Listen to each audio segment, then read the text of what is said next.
조갑제 TV 시청자 여러분 안녕하십니까. 2024년 5월 7일 오전 11시 31분입니다.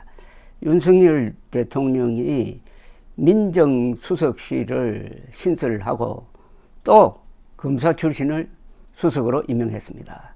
신임 민정수석에 김주현 전 법무차관, 검사입니다. 전 법무차관을 임명을 했습니다. 윤 대통령은 오늘 대통령실 1층 브리핑룸에 김주현 신임 민정수석과 함께 입장해가지고 이번에 민정수석실을 설치하기로 했다면서 대통령실 직제 개편과 인선을 직접 발표를 했습니다. 윤 대통령은 민정수석실을 폐지했다가 부활하겠다고 판단한 계기가 뭐냐는 기자 질문에 대해서 이렇게 설명을 했습니다. 대선 때 민정수석실을 설치 않겠다라고 이야기한 바가 있었는데 그 기조를 쭉 유지해 왔는데 아무래도 민심 청취 기능이 너무 취약해서 언론 사설부터 주변 조언 이런 것을 많이 받았다고 했습니다. 모든 정권에서 그 기능을 둔 이유가 있어서 한 건데 현 정부에서 민정 업무가 제대로 되지 않는다고 해서 저도 고심했고 과거 김대중 대통령께서도 역기능을 우려해 법무비서관실만 두셨다가 취임 2년 만에 민정수석실을 복원하셨다고 또 했습니다. 윤 대통령은 지난번 이재명 대표와 회담 때도 민심 청취 기능을 지적하면서 일선 민심이 대통령께 전달이 잘 안 되는 것 같다고 해서 민정수석실 복원을 이야기한 바 있다고 했습니다.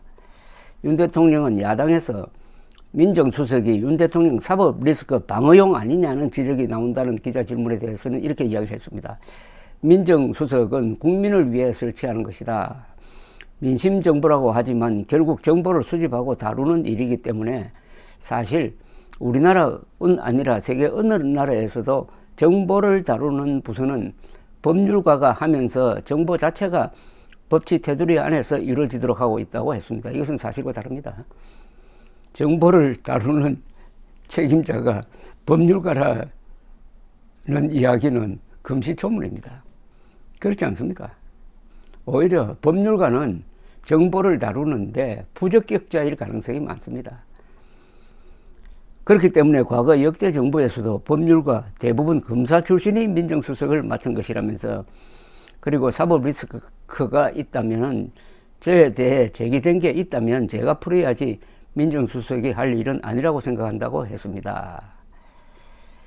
김주현 민정수석은 앞으로 가감없이 민심을 청취하여 국정에 반영될 수 있도록 최선을 다하겠다면서 각 정책 현장에서 이루어지는 국민들의 불편함이나 문제점 이런 것들이 있다면 그런 것들이 국정에 잘 반영될 수 있도록 하겠다고 했습니다. 김 민정수석은 서울대 법대를 졸업하고 제28회 사법시험에 합격하여 1989년 서울지검에서 검사 생활을 시작했습니다. 법무부 기조실장과 검찰국장 등을 거쳐 박근혜 정부 때 법무차관과 대검차장을 지냈습니다. 문재인 정권 출범 후에는 퇴직하고 김현장 등에서 변호사로 활동을 했습니다.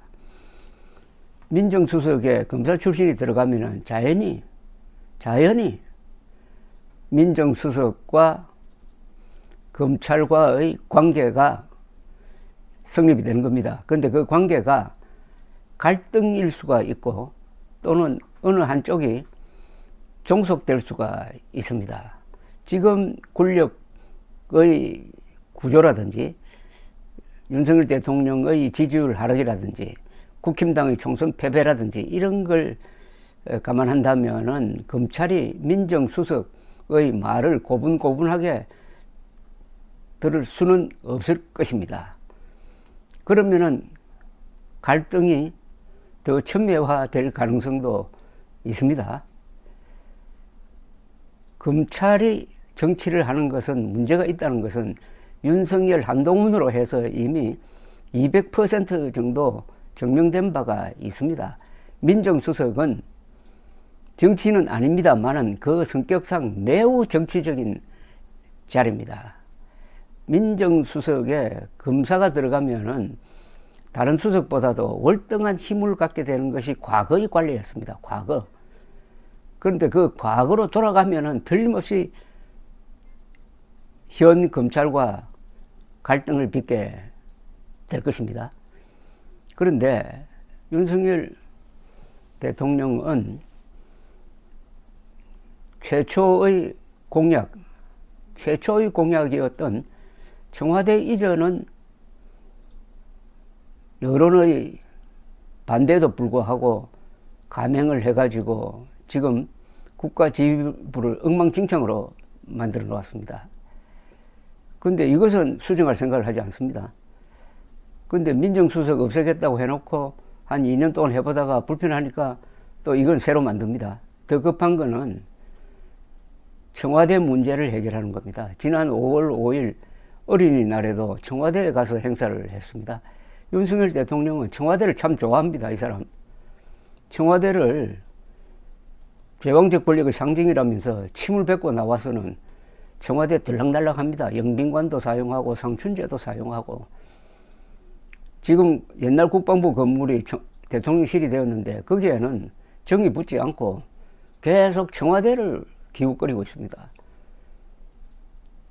대통령실을 만든 지가 2년이 넘어도 이름조차 짓지 않고 있습니다. 아기를 낳았는데 3살 때까지 이름 짓지 않는다면은 그 아기를 싫어한다고 봐야 되겠죠. 두서가 없습니다. 지금 윤석열 대통령은 국군 통수권자인 대통령으로서 세계에서 유일하게 출퇴근을 하고 있습니다. 위험합니다. 하루에 2번씩 동선이 노출되고 있습니다.